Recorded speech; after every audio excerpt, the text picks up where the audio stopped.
राधे राधे दोस्तों, आज हम बात करेंगे पितृपक्ष की कथा के बारे में। माना जाता है इस कथा को सुनने मात्र से ही आपके सारे पितृदोष मिट जाते हैं और यदि आप इस कथा का श्रवण बहुत ध्यान पूर्वक करते हैं तो आपके सारे पाप नष्ट हो जाएंगे, आपको धन्य धान्य की प्राप्ति होगी, आपका जीवन सुख में बीतेगा और आपके सारे कष्ट मिट जाएंगे।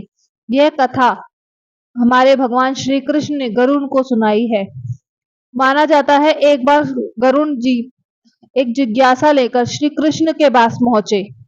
उन्होंने भगवान श्री कृष्ण को प्रणाम किया और कहा, भगवान हमें ये बताएं कि पितृपक्ष का क्या लाभ है।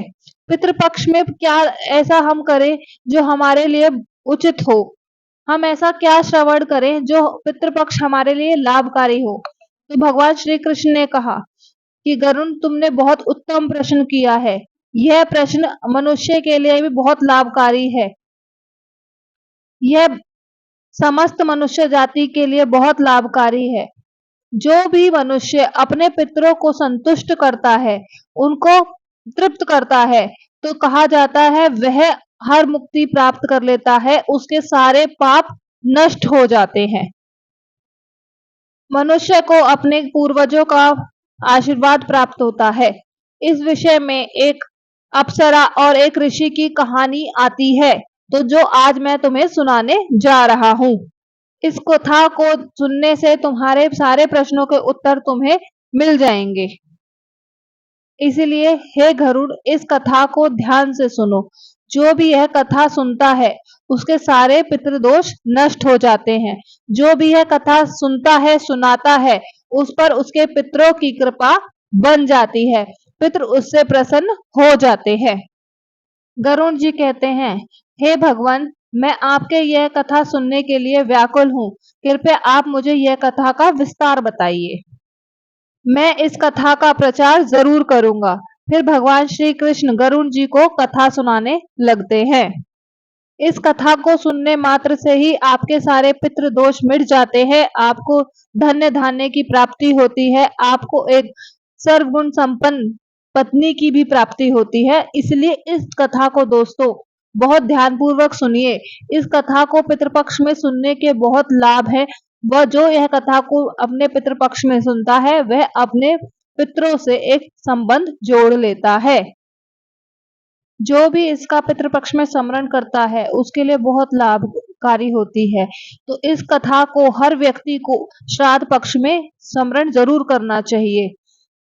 प्राचीन काल की बात है, एक रुचि नामक राजा थे जिन्होंने अपने संसार की सारी मोह माया त्याग कर ब्रह्मचर्य का पालन करने के लिए व्ययहीन होकर पृथ्वी पर निकल पड़े थे। जो कि अपने दिनचर्या का बिल्कुल पालन किया करते थे। वह अपना एक समय भोजन करते थे। वह पृथ्वी पर इधर से उधर पूरे समय भ्रमण करते रहते थे। वह किसी के भय में नहीं थे और उन्होंने यह निश्चय कर लिया था कि वह पूर्णतः ब्रह्मचर्य का पालन करेंगे। उन्हें ऐसा वैराग्य देखकर उनके पितृ बहुत दुखी होने लगे और उन्हें लगा कि उन्हें धरती पर जाना चाहिए और अपने वंशज से बात करनी चाहिए। ऐसे तो हमारा वंश बिल्कुल वंशहीन हो जाएगा, हमारा वंश आगे ही नहीं बढ़ेगा। तो उन्होंने फैसला किया वह धरती पर जाकर ऋषि से बात करेंगे। एक दिन ऋषि रुचि अपना ध्यान मग्न थे तो उनके सामने 4 उनके वंशज प्रकट हुए। जब ऋषि ने आंखें खोली तो उन्होंने उन्हें अपने सामने पाकर वह आश्चर्यचकित हो गए। वह बिल्कुल दंग रह गए और वह हाथ जोड़कर कहने लगे, हे महान आत्माओं, आप कौन हैं और आप हमारे सामने प्रकट क्यों हुए हैं। आपने हमें दर्शन किस लिए दिए हैं, कृपया अपना परिचय दें। फिर वह दिव्य आत्माएं कहने लगी कि हम तुम्हारे पूर्वज हैं, हम तुम्हारे पितृ हैं और तुम्हें ऐसे वंशहीन ऋषि रूप में देखकर हम बेहद दुखी है। फिर ऋषि ने हाथ जोड़कर उन्हें नमन किया और कहा, हे पितृपक्ष, मैं आपको सादर नमन करता हूँ। हे पितृपक्ष, मैं आपके दर्शन करके कृतज्ञ हो गया, परंतु मैं ये जानना चाहता हूँ आप मेरे इस वैराग्य से दुखी क्यों हैं। कृपया मुझे इस चीज का विस्तार बताइए। उनके पूर्वज ने कहा कि तुम ऐसे वंशहीन हो रहे हो, तुमने विवाह क्यों नहीं किया है? तुम बिना विवाह के, बिना संतान उत्पत्ति के, तुम ना ही हमारे पितरों को और ऋषियों का और ना ही अपने गुरुजनों का ऋण चुका सकते हो। संतान उत्पत्ति से ही तुम अपने पितरों को, अपने देवताओं को व ऋषियों को प्रसन्न रख सकते हो। देवताओं को स्वाहा से, पितरों को स्वदय से और ऋषियों को दान से। यह गृहस्थ जीवन से तुम केवल उन्हें सेवा दे सकते हो। बिना गृहस्थ जीवन के ना ही तुम्हें स्वर्ग प्राप्त होगा, ना ही तुम्हें मोक्ष प्राप्त होगा। तो तुम ऐसा पाप क्यों कर रहे हो?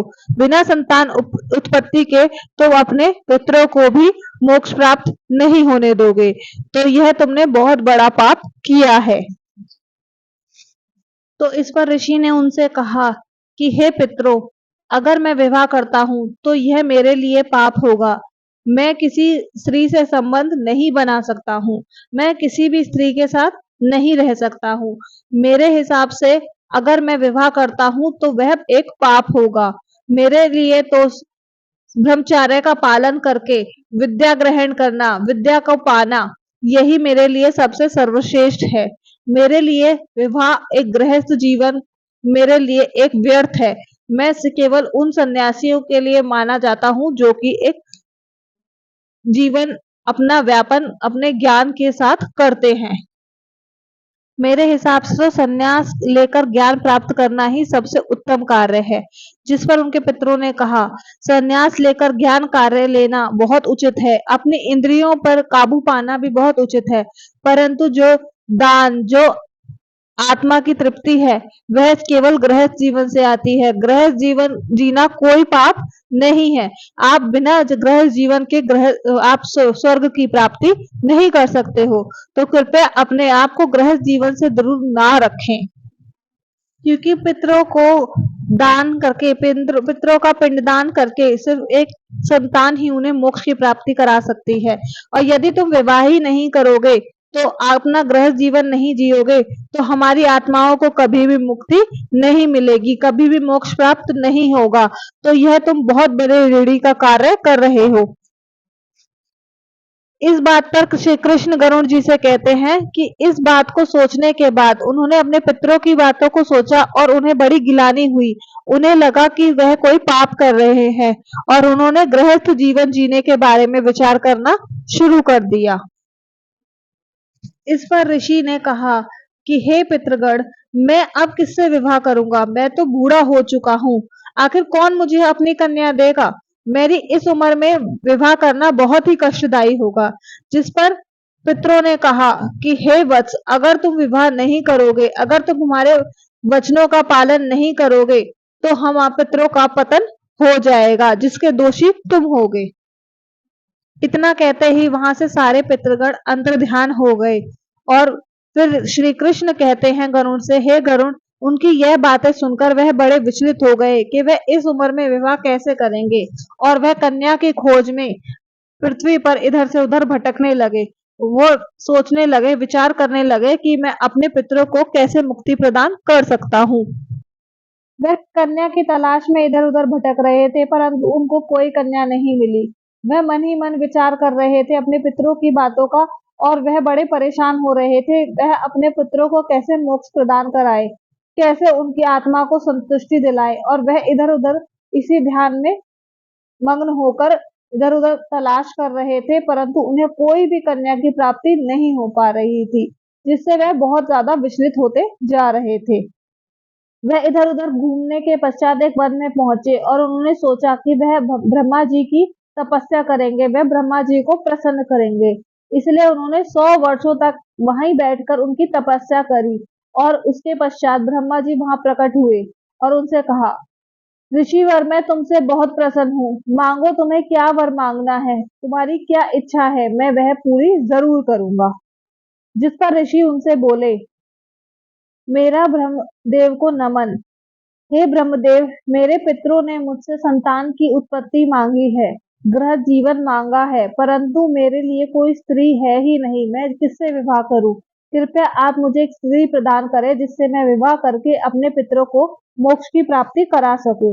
जिस पर ब्रह्मदेव उनसे कहते हैं, हे ऋषिवर, तुम्हारे पितरों का कथन बिल्कुल सही है। पितरों को मोक्ष प्राप्त करने के लिए आपको पुत्र की प्राप्ति करनी होगी। अगर आप अपने पुत्र की प्राप्ति करना चाहते हैं तो कृपया अपने पितरों की पूजा करें, अपने पितरों को मनाएं। अगर वह आपसे प्रसन्न हुए तो वह आपकी इच्छा को जरूर पूरा करेंगे। और इतना कहते ही वहां से ब्रह्मदेव अंतर्ध्यान हो गए। ब्रह्मा जी की बात सुनकर ऋषि तुति अपने आप को अपने पितरों के लिए समर्पण करने लगे। वह नदी के किनारे गए और अपने एकांत में उन्होंने अपने पितरों का तर्पण किया और एकमात्र ध्यान होकर उनको प्रसन्न करने के लिए खड़े रहे। इस पर श्री कृष्ण कहते हैं, हे गरुण, जो ऋषि तुति ने अपने पितरों के लिए स्तुति करी, वह स्तुति हर मनुष्य को बहुत ध्यान से सुननी चाहिए।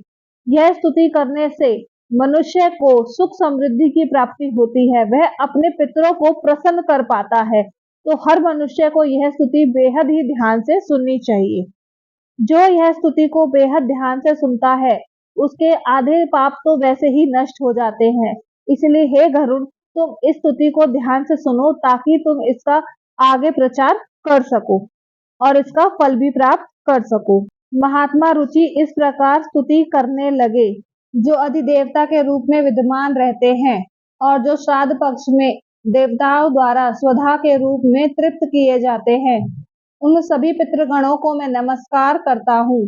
स्वर्ग में अवस्थित महर्षिगण भोक्ति मुक्ति की कामना से मैं मानसिक श्राद्ध द्वारा जो भक्ति रूप में तृप्त करते हैं, मैं उन सभी को प्रणाम करता हूँ। अग्निस्वाद, परीक्षित, आज्ञम और सोमक नामक पितृगण को मैं अग्निस्वाद, परीक्षित, आगम और सोमक नामक पितृगण हैं, वे सभी इस श्राद्ध में मेरे द्वारा संतृप्त होकर तृप्ति की प्राप्ति करें। अग्निस्वाद पितृ मेरे पूर्व की रक्षा करें।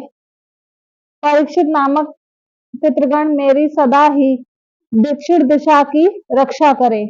आगे पितृगण के हमेशा मेरे पूर्व दिशा की रक्षा करें एवं सोम मेरे उत्तर दिशा की रक्षा करें। यह समस्त पितृगण राक्षस, भूत, पिशाच और असुर गणों के कारण उत्पन्न दोषों से नित्य हमारी रक्षा करें। विषभूक, आराध्य, धर्म, धान्य, शुभानंद, भूतिक, भूतिकृत और भूति नामक हमारे 9 जो पितृगण हैं तथा कल्याण, कलतज्ञ, कल्यकर्ता, कल्यताशय, कल्यता हेतु और अनग नामक जो पितरों के 6 गण कहे गए हैं, और वर, वरेण्य, वरद्यत से तुष्टिड, पुष्टिड, विष्टिपात और दाता नाम से विख्यात यह 7 गण तथा पितृगणों के पाप विनाशक जो महान, महात्मा, महित्व, महिमा, महिमावान और महिबल नाम से यह 5 प्रसिद्ध गण हैं, उन गणों के ही साथ सुखद, संध्य, धान्य, धर्मक और भूतिक नामक पितरों का एक अन्य गण चतुष्टक कहा गया है। इस प्रकार कुल मिलाकर इन पितृगणों के 31 गुण हो जाते हैं। इनसे यह संपूर्ण जगत परिताप्त है। इस श्राद्ध में यह सभी पितृजन मेरे द्वारा किए गए श्राद्ध से संतुष्ट हो। इस प्रकार ऋषि रुचि द्वारा स्तुति करने पर पितृ उनसे प्रसन्न हो गए और उसी समय एक दिव्य तेज आया जो आकाश मंडल में चारों ओर फैल गया। वह संसार को एक उजाला देने वाली रोशनी को देखकर ऋषि रुचि एक अपने घुटनों पर बैठ गए और वह दोबारा अपने पितरों की स्तुति करने लगे। ऋषि स्तुति की स्तुति सुनकर पितृगण बहुत ही प्रसन्न हो गए और वह उनके सामने प्रकट हुए। रुचि ने पुष्प, गंध और अनुलेप पदार्थों का उन्हें वंदन किया। वह सभी उन्हीं को धारण करके उनके सामने प्रकट हुए थे। ऋषि रुचि ने अपने पूर्वजों को भक्ति पूर्वक प्रणाम किया और निवेदन किया। उस पर प्रसन्न होकर पितरों ने कहा, हे पुत्र, तुम्हारी स्तुति से हम बेहद ही प्रसन्न हैं, इसलिए निसंकोच होकर जो भी तुम्हारी प्रार्थना है, जो भी तुम्हारी इच्छा है उसे कहो हमसे। फिर ऋषि रुचि ने नतमस्तक होकर उनसे कहा, हे पितृदेव, ऋषि ब्रह्म ने इस धरती की स्थापना की है और उन्होंने मुझे इस धरती का कल्याण करने के लिए इस धरती का प्रजापति बनाया है, जिसके लिए मैं संतान उत्पन्न करने के लिए आप सभी से गुणवान और चरित्रवान पत्नी की कामना करता हूँ। हे वत्स, इस पर प्रसन्न होकर उन्होंने कहा, तुम्हें अभी इसी समय इसी जगह पर एक गुणवान तथा सद्गुणी पत्नी की प्राप्ति होगी। उसी से तुम्हें एक पुत्र प्राप्त होगा जो कि सद्गुणी तथा बलशाली और बुद्धिमान होगा, जिसकी बुद्धि का तीनों लोकों में विख्यान होगा। इसके साथ साथ उसके बल का, उसके तेज का, उसकी महात्मा का भी ज्ञान सारे विश्व में फैलेगा और उनसे तुम्हें अनेक पुत्रों की भी प्राप्ति होगी। यह कहते ही वहां से सारे ही पितृगण अंतर्ध्यान हो गए। पितृगण के जाने के पश्चात ही वहां नदी में से एक कन्या प्रकट हुई, जो कि ब्रह्मलोचन नामक कन्या थी। वह बहुत ही गुणी व देखने में बहुत ही मोहक थी। वह एक अप्सरा थी और उस अप्सरा ने मधुर वाणी में ऋषि लोची से कहा, हे तपस्वी श्रेष्ठ, वरुण के पुत्र महान ऋषि पुष्कर द्वारा मेरी एक अतिशय सुंदर कन्या उत्पन्न हुई है। मैं उस सुंदर माननी नामक कन्या का तुमसे भार्या के रूप में आपको प्रदान करती हूँ। आप इससे विवाह कर लीजिएगा। इस कन्या से आपको एक अधिक बुद्धिशाली मनु नामक पुत्र की प्राप्ति होगी। फिर प्रजापति ने उस कन्या से विवाह किया। श्री कृष्ण कहते हैं, हे गरुण, इस प्रकार ऋषि रुचि ने अपने पितृगणों को प्रसन्न करके उनकी पितृ की मोक्षी के लिए विवाह करने के लिए एक कन्या प्राप्त की, जिसके द्वारा उन्हें एक संतान की प्राप्ति हुई। इस कथा के अंत में श्री कृष्ण जी ने गरुण जी को अपने पितरों को प्रसन्न करने के लिए अनेकों उपाय बताए हैं। यह उपाय अपने पितरों को मनाने के लिए व उनकी कृपा पाने के लिए अत्यंत उपकारी माने गए हैं। श्री कृष्ण ने गरुण से कहा, अपने पितरों को मनाने के लिए कुछ विशेष अनुष्ठान, तर्पण व वैदिक कार्य करने की आवश्यकता होती है। चलो जानते हैं उन महत्वपूर्ण उपायों के बारे में। पितरों को मनाने के लिए सबसे पहला और मुख्य उपाय तर्पण है। तर्पण का अर्थ है जल अर्पण करना। जल अर्पण करने से सबसे पहले मुख्य प्राप्ति होती है। पितृपक्ष के दौरान अपने हाथ में पवित्र जल को लेकर उनका ध्यान करने से, उनको श्राद्ध में वह अर्पण करने से मोक्ष की प्राप्ति होती है। तर्पण में काले तिल, दूध, जल और कुशा का उपयोग किया जाता है। यह कार्य पवित्र मन और श्रद्धा से करना चाहिए, तभी इसका फल प्राप्त होता है। तर्पण करते समय ओम पितृगण स्वधा का मंत्र उच्चारण करना चाहिए, जिससे हमारे पितृ संतुष्ट होते हैं और आशीर्वाद प्रदान करते हैं। श्री कृष्ण कहते हैं, श्राद्ध कर्म अपने पितरों की शुद्धि के लिए, उनकी मोक्षी के लिए बहुत ही अनुष्ठान करने के लिए बहुत लाभकारी होता है, वह बहुत ही महत्वपूर्ण होता है। इसमें अपने पितरों की संतुष्टि के लिए भोजन, फल और वस्त्रों का दान करना चाहिए। माना जाता है कि अगर श्राद्ध पक्ष में आप ब्राह्मण को भोज खिलाते हैं, उन्हें वस्त्र दान करते हैं व दक्षिणा दान करते हैं, तो वह भी बड़ा लाभकारी होता है। माना जाता है इस समय हमें सात्विक भोजन का ही पारण करना चाहिए। श्राद्ध पक्ष में आपको सात्विक भोजन ही करना चाहिए और सात्विक भोजन ही पवाना चाहिए। खीर, पूरी व पौष्टिक भोजन ही कराना चाहिए व ताजा और शुद्ध होकर ही भोजन बनाना चाहिए। इसके बाद भगवान श्री कृष्ण कहते हैं कि तीसरा उपाय है गाय, ब्राह्मण और व अन्य जीवों को भोजन कराना चाहिए। कहते हैं कि पितरों को प्रसन्न करने के लिए गाय, कुत्ते, कौवे व ब्राह्मण को भोजन कराना चाहिए। माना जाता है कि इन्हें भोजन कराने से हमारे पितृ तृप्त होते हैं व वह इस समय हमारे पास धरती पर इन्हीं रूपों में मौजूद होते हैं। विशेष रूप से जिस दिन आपके घर में किसी का श्राद्ध हो, तो उन समय गाय को हरी घास व रोटी खिलाना बहुत ही फायदेमंद होता है और कौवे को चावल व खीर खिलाना बहुत ही शुभ होता है। इन कार्य को करने से आपको मोक्ष की प्राप्ति होती है व आपके पितरों को तृप्ति मिलती है और वह आपको आशीर्वाद देते हैं। इस पर श्री कृष्ण और कहते हैं कि पितरों को प्रसन्न करने के लिए पीपल और तुलसी की पूजा करना वह भी बहुत महत्वपूर्ण कार्य में आता है। पीपल का वृक्ष पितृगणों का निवास स्थान माना जाता है और तुलसी का पौधा देवी लक्ष्मी का प्रतीक होता है। इस दिन आपको दीपक जलाना चाहिए पीपल के पेड़ में भी और तुलसी के पेड़ में भी। यह भी आपके पितरों को तृप्त करने के लिए आवश्यक होते हैं। भगवान श्री कृष्ण ने गरुण जी को बताया, जो व्यक्ति भी पिंड दोष से या पितृदोष से पीड़ित होता है उसे गया जी या अन्य तीर्थ स्थलों पर जाकर अपने पितरों का दान करना चाहिए, पिंड दान करना चाहिए। इससे भी उन्हें पितृदोष से मुक्ति मिलती है व उनके पितरों को तृप्ति मिलती है। भगवान श्री कृष्ण गरुड़ से कहते हैं, इस समय व्यक्ति को अपने सात्विक भोजन करना चाहिए व ब्रह्मचर्य का भी पालन करना चाहिए। इस समय व्यक्ति को मीट, मांस, मदिरा व तामसिक भोजन से दूर रहना चाहिए। इस समय व्यक्ति को भगवान शिव, विष्णु व लक्ष्मी जी की आराधना करनी चाहिए। इससे पितरों की आत्मा को शांति मिलती है, वह आशीर्वाद प्रदान करते हैं। श्री कृष्ण कहते हैं कि अपने पितरों को संतुष्ट करने के लिए गरीबों, ब्राह्मणों व साधुओं को अन्न दान व वस्त्र दान करना चाहिए। यह कार्य पूर्ण रूप से अगर आप श्राद्ध पक्ष में करते हैं तो वह आपके पितरों को मोक्ष की प्राप्ति कराता है। श्री कृष्ण कहते हैं, यदि श्राद्ध पक्ष में आप किसी पवित्र नदी में स्नान करते हैं, विशेषकर गंगा में, और उन्हें जल अर्पण करते हैं तो यह भी आपको मोक्ष की प्राप्ति कराता है।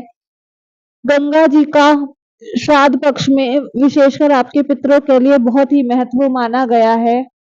पितरों की शांति के लिए यदि आप सत्संग में सम्मिलित होते हैं या घर में पूजा पाठ कराते हैं या फिर आप गीता, भगवत गीता का पाठ करते हैं तो यह भी बहुत शुभ माना गया है। भगवत गीता का 11वां अध्याय विशेषकर श्राद्ध पक्ष के लिए ही है। भगवान श्री कृष्ण कहते हैं, गीता का अध्याय बहुत ही लाभकारी है हमारे पितरों के लिए, उन्हें मोक्ष की प्राप्ति कराने के लिए। अगर आप अपने पितरों का श्राद्ध नियमित रूप से व पूरे सुचारू रूप से करते हैं तो आपके पितृपक्ष बिल्कुल प्रसन्न होंगे और आपको आशीर्वाद प्राप्त कराएंगे। कहा जाता है, पितरों को मनाने के लिए नियमित रूप से आपको श्राद्ध का नियमित व श्रद्धा के रूप से करने से आपके पितर आपके परिवार में खुशहाली प्रदान करते हैं व आपको पूर्णतः हर सुविधा प्रदान करते हैं। आपको ऊपर से पितृपक्ष का भी दोष हट जाता है।